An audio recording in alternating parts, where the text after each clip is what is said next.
मित्रों, आप सभी जानते हैं कि पश्चिम बंगाल में पंचायत चुनावों में जिस प्रकार के विचलित करने वाले दृश्य निरंतर दिखाई पड़ रहे हैं, वो लोकतंत्र के प्रति संवेदना रखने वाले किसी भी व्यक्ति को व्यथित करते हैं। हिंसा का जो तांडव दिखाई पड़ रहा है, ये कष्टकारक है, दुखद है और मन में आक्रोश भरने वाला है। बंगाल की वह भूमि जहां कभी रविंद्र संगीत सुनाई पड़ता था, आज बम के धमाके सुनाई पड़ते हैं। भद्रलोक के विमर्श के लिए विख्यात वह भूमि आज हिंसा का तांडव देख रही है। और उससे अधिक दुखद है वहां के सरकार की असंवेदनशीलता। भारतीय जनता पार्टी के कार्यकर्ताओं पर जिस प्रकार के हिंसक और प्राणघातक हमले हो रहे हैं, 25 से 30 ऐसी घटनाओं की तो हम लोगों के पास सूची है जिसमें गंभीर रूप से हमारे कार्यकर्ता घायल हुए हैं और उनके ऊपर प्राणघातक हमले हुए हैं। उससे भी अधिक चिंता का विषय यह है कि राज्य के निर्वाचन आयोग के द्वारा इन सारी घटनाओं के प्रति एक निहायत ही असंवेदनशील और गैर जिम्मेदाराना रवैया इख्तियार करना, जिसकी वजह से न्यायालय जाना पड़ा और न्यायालय के हस्तक्षेप के बाद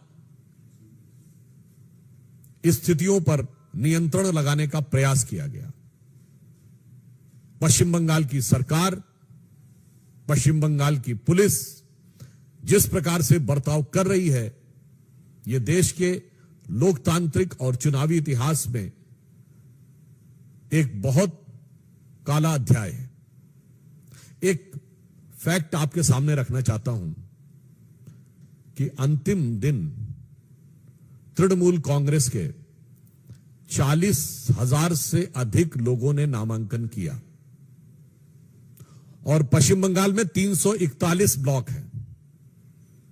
4 घंटे के अंदर यदि 40,000 से अधिक लोग नामांकन करते हैं केवल 341 ब्लॉक में, और इसमें तो अन्य भी दलों के लोगों ने नामांकन किया है अंतिम दिन, ऐसा तो नहीं है कि सिर्फ तृणमूल कांग्रेस ने किया है, लेफ्ट ने भी किया है, कांग्रेस ने भी किया है, हमने भी किया है।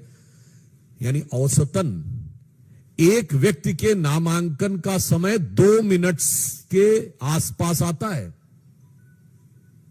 अब व्यवहारिक दृष्टि से समझा जा सकता है कि सरकार और राज्य की चुनाव आयोग के दिशा निर्देश में काम कर रही चुनावी मशीनरी कितनी ईमानदारी से काम कर रही है।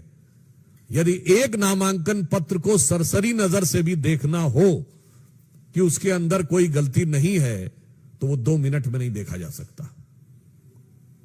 5, 7, 8 मिनट तो आपको देखने में लगते हैं। इसके बावजूद इस गति से हुए नामांकन ये दर्शाते हैं कि सरकार किस प्रकार से व्यवस्था को हाथ में लिए है। और मैं पूछना चाहता हूं, जो लोग कहते थे कि democracy is almost finished in India, तो I want to ask them a categorical question that the level of violence which is been witness in West Bengal, the democracy is flourishing और इट इज वैनिशिंग। ये लोकतंत्र का उद्भव दिख रहा है या तिरोभाव दिख रहा है? और जिस प्रकार से नामांकन की प्रक्रिया का मैंने उदाहरण बताया, क्या ये लोकतंत्र का उपहास नहीं है?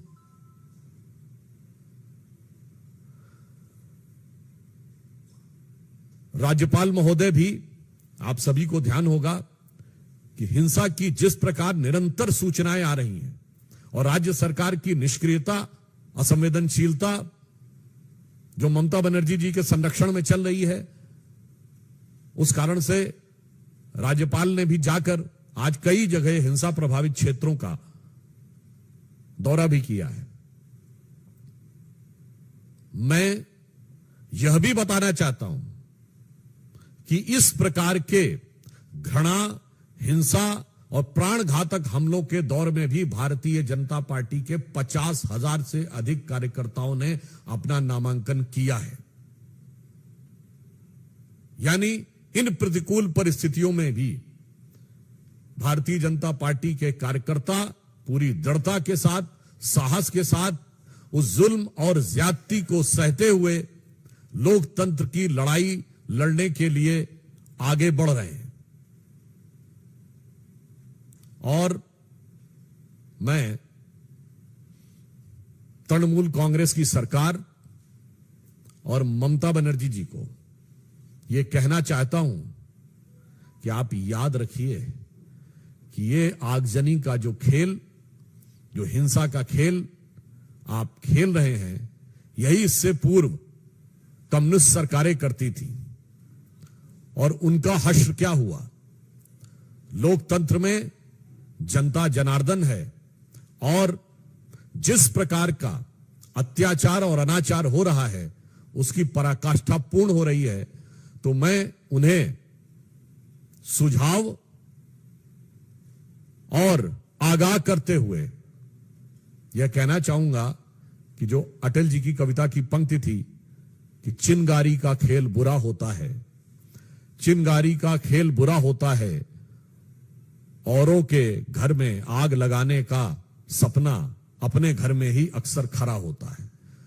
तो जो कुछ ये कर रहे हैं, और इसी के साथ मैं समस्त विपक्षी दलों से पूछना चाहता हूं कि लोकतंत्र का जो स्वरूप, हिंसा से घायल स्वरूप दिखाई पड़ रहा है, पश्चिम बंगाल में जो मां माटी मानुस की बात करती थी, वहां भारत मां के विरुद्ध खड़ी हुई शक्तियां प्रबल, माटी खून से सनी हुई और मनुष्यता पूरी तरीके से व्यथित और कलंकित नजर आ रही है।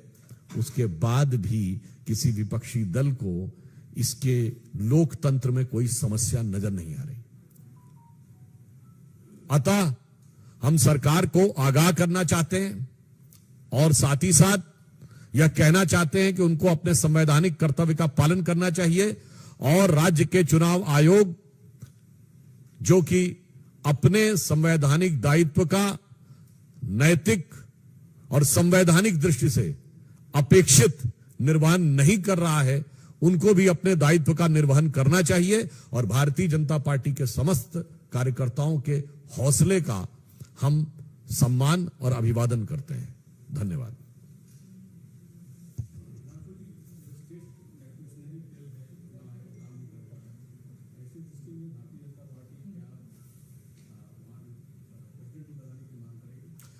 देखिए, चुनाव की प्रक्रिया चल रही है और आप सभी को विदित है कि चुनाव की प्रक्रिया के समय चुनाव आयोग के ही निर्णय सर्वोपरि होते हैं। इसीलिए मैंने चुनाव आयोग यानी राज्य के चुनाव आयोग को से यह अपेक्षा की है कि वो अपने संवैधानिक दायित्व का नैतिकता के साथ पालन करें।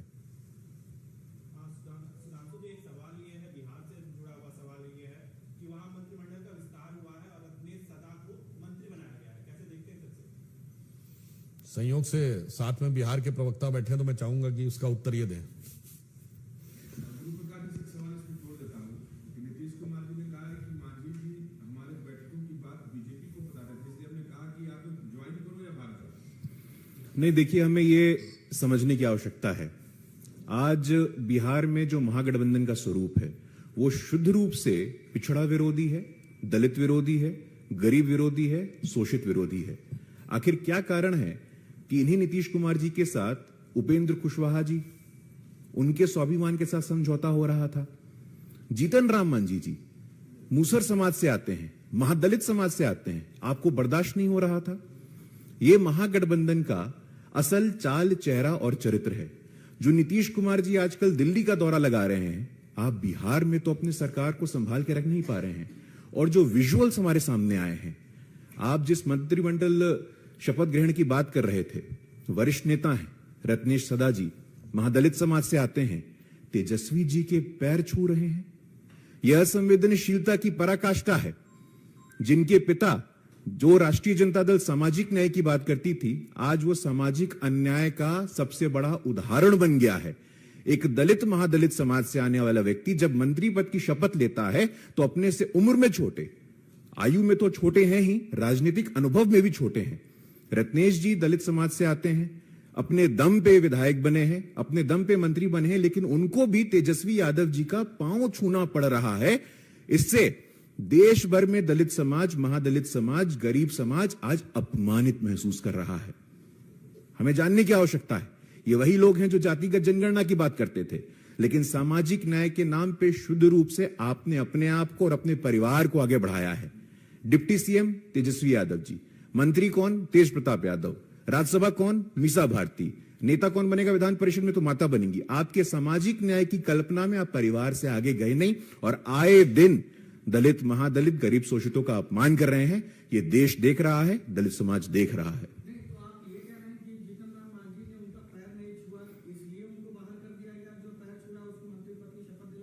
देखिए, तो देश देख रहा है, देश देख रहा है कि मंत्रिमंडल शपथ ग्रहण समारोह में किस प्रकार से पहली बार जो व्यक्ति मंत्री बन रहा है, तेजस्वी जी की आयु क्या है, राजनीतिक आयु क्या है, कितना जानते हैं वो।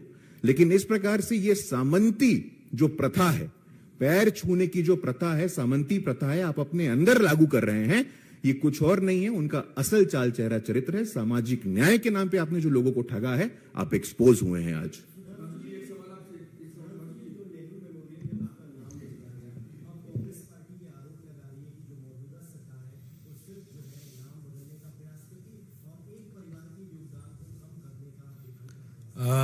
मुझे इस बात को लेकर बड़ा आश्चर्य है और थोड़ा मैं क्षुब्ध हूं। कांग्रेस के कितने नेताओं ने जाकर नेहरू मेमोरियल देखा है? क्या अंदर जाके देखा? किस तरह की अवस्था में वो पहले था? मतलब जिसे आम बोलचाल की भाषा में कहते हैं ना कि धूल फांक रहे थे। आज किस तरीके से व्यवस्थित करके, मैं नेहरू जी के ही पोर्शन की बात कर रहा हूं, नेहरू जी से जुड़ी चीजों के बारे में जिस प्रकार से व्यवस्थित करके, मॉडर्न स्वरूप में एडवांस टेक्नोलॉजी का यूज करके उसका डिजिटल डिपिक्शन, यानी डिजिटल टेक्नोलॉजी के द्वारा उनके उस पूरे स्वरूप को व्यवस्थित रूप में रखने का कार्य किया है। क्या किसी ने जाके देखा? बगैर देखे ही बोलने लगते हैं। मैं ये भी याद दिलाना चाहता हूं, श्री नरेंद्र मोदी जी की सरकार जब आई थी 2014 में, तो नेहरू जी की 125वीं वर्ष था। पूरे मान सम्मान के साथ वो 125वां वर्ष मनाया गया था और उस समिति के अध्यक्ष उस समय के हमारे गृह मंत्री राजनाथ सिंह जी थे। और मुझे समझ में नहीं आता है कांग्रेस को अपने नेताओं से क्या समस्या है? ये बताइए, एक परिवार की बात करते हैं तो कोई इंदिरा जी से प्रॉब्लम है क्या? इंदिरा जी का भी तो उसमें पूरा व्यवस्थित रूप से दिखाया गया है कार्यकाल का। राजीव जी से कोई समस्या है क्या? या लाल बहादुर शास्त्री जी के प्रति थोड़ा कम हो तो समझ सकते हैं, नरसिम्हा राव जी के प्रति आपके मन में कटुता हो समझ सकते हैं, पर ये इंदिरा जी, राजीव जी से क्या समस्या है? मुझे समझ में नहीं आता है कि कांग्रेस के नेता अपने नेताओं के प्रति, मतलब मोदी जी के विरोध में वो अपने नेताओं का अपमान करने में नहीं चूकते हैं। सरदार पटेल की इतनी बड़ी मूर्ति बनी है, आज तक बताइए कोई कांग्रेस का नेता गया हो वहां? विश्व की सबसे बड़ी मूर्ति नेताजी सुभाष चंद्र बोस की मूर्ति इंडिया गेट पे लगेगी तो विरोध में खड़े हो जाएंगे। और वहां पर यदि इंदिरा जी, राजीव जी, लाल बहादुर शास्त्री जी, पीवी नरसिम्हा राव जी और डॉक्टर मनमोहन सिंह जी, जिनके वो बहुत गुणगान भी करते हैं, उनकी उपलब्धियों से समस्या क्या है कांग्रेस को, यह मैं उनसे जानना चाहता हूं। ठीक है, अटल जी से, मोदी जी से समस्या हो सकती है, मैं मान सकता हूं, इसीलिए मैंने उनके प्रधानमंत्रियों के नाम गिनाए हैं और उनके परिवार के प्रधानमंत्रियों के नाम गिनाए हैं। मुझे लगता है शायद मोदी जी के विरोध का जो वो मोदिया बिंदु उनकी आंखों में है, उसमें वो अपने पराये का भी भेद नहीं कर पा रहे हैं। सर मेरा एक सवाल है दिल्ली से है कि आम आदमी पार्टी ने ऑफर दिया है कांग्रेस को कि कांग्रेस दिल्ली और पंजाब में चुनाव लड़ रहे लोकसभा का, तो वो राजस्थान और मध्य प्रदेश में नहीं जाएगी। अब देखिए, दोनों एक दूसरे को ठेलते हुए कहां तक पहुंचे हैं, ये उनके ऊपर है।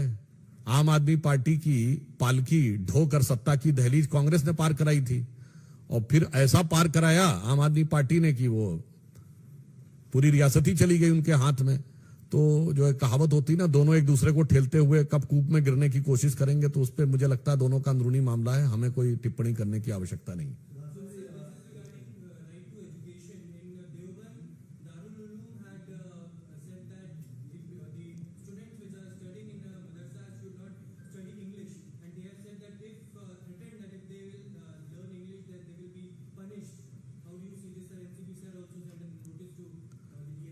I think it is for the entire country and the community in particular to think that if advanced education, science, various languages, mathematics are to be told and taught in a proper manner to their students or not. देखिए, इस तरह के आरोप लगाने वालों के लिए मैं कहना चाहता हूं संपूर्ण देश और समुदाय विशेष दोनों के लिए कि क्या वो नहीं चाहते कि उनके बच्चे आधुनिक शिक्षा, विज्ञान, गणित, भिन्न भिन्न भाषाओं, इनके बारे में उन्हें जानकारी मिलनी चाहिए अथवा नहीं। तो मुझे लगता है कि अपने बच्चों के भविष्य को लेकर उन्हें स्वयं इस पर विचार करना चाहिए।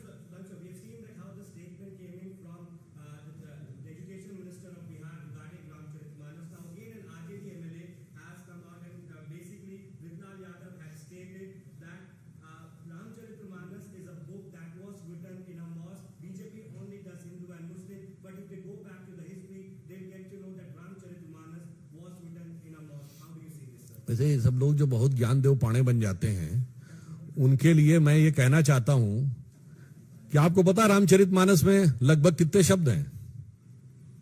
1 लाख के लगभग। तुलसीदास जी ने अपने पूरे साहित्य में 1,40,000 शब्द लिखे हैं। मैं दावे के साथ कहता हूं 1000 नहीं पढ़े होंगे। तो मुझे लगता है कोई बात नहीं, एक कहावत है कि लागी छूटे ना अब तो सनम चाहे जाए जिया। तो वो अपनी फितरत से, अपनी आदत से, अपनी शरारत से बाज नहीं आते, तो हम काहे उसके ऊपर अपनी लियाकत और अपनी सदाकत को साबित करने की कोशिश करें। ये हिमाकत उन्हीं को करने दीजिए।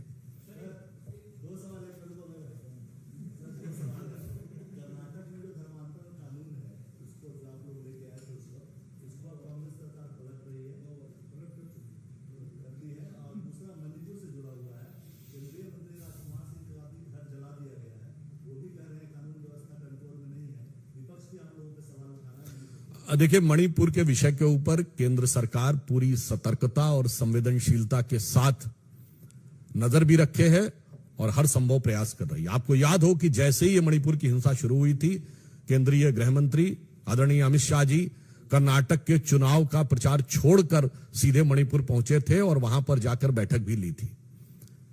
और जो आपने दूसरा प्रश्न किया, मैं सिर्फ ये कहना चाहूंगा कि धर्म को राजनीति से जोड़ना और राजनीति के चश्मे से धर्म को देखने का जो प्रयास है विपक्षी दलों का, उनको इससे बाज आना चाहिए।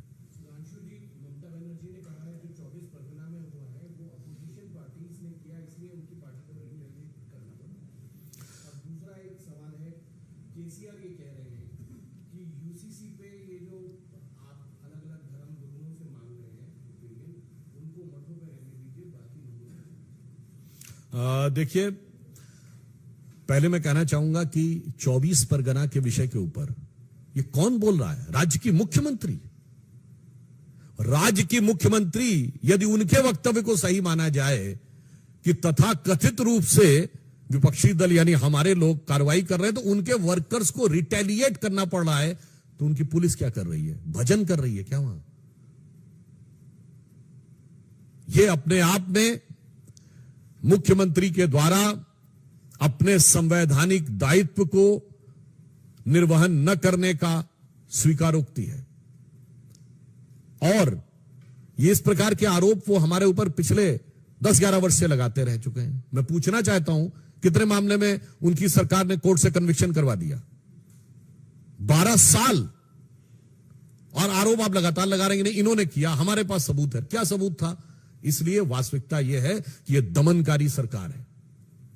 और ममता जी को याद रखना चाहिए, उन्होंने स्वयं कम्युनिस्टों का वो दमन झेला था, तब भारतीय जनता पार्टी ने उनकी मदद की थी और आज वो खुद जो कार्य कर रही हैं, जनता ने वो सबक कम्युनिस्टों को भी सिखाया था और जो कार्य तृणमूल कांग्रेस कर रही है, तो समझिए वो अपने तृण और मूल दोनों में मट्ठा डालने का काम कर रहे हैं। देखिए, जो उन्होंने कहा, देखिए यूसीसी की जहां तक बात है, अनेक राज्यों ने इसके ऊपर अपना निर्णय लिया है। विधि आयोग ने यदि अपनी किसी कार्रवाई के तहत कोई सुझाव मांगे हैं, तो यह एक सामान्य वैधानिक और प्रशासनिक प्रक्रिया है, इसमें किसी को कोई आपत्ति नहीं होनी चाहिए। और जहां तक उन्होंने धर्म गुरुओं की बात कही, तो हम ये कहना चाहेंगे कि ये तो वो पार्टियां हैं जो सबसे ज्यादा किसी पर्टिकुलर मजहब के लोगों के सामने जाके कदमबोसी भी करते हैं, सिजदा भी करते हैं और समर्थन भी मांगते हैं। और आज से नहीं मांग रहे हैं, 40 साल से मांग रहे हैं, भिन्न भिन्न। मतलब मैं उनकी पार्टी नहीं थी 40 साल से, मगर गोत्र तो वही है ना, इसलिए मैंने बोला। बहुत बहुत आभार और धन्यवाद।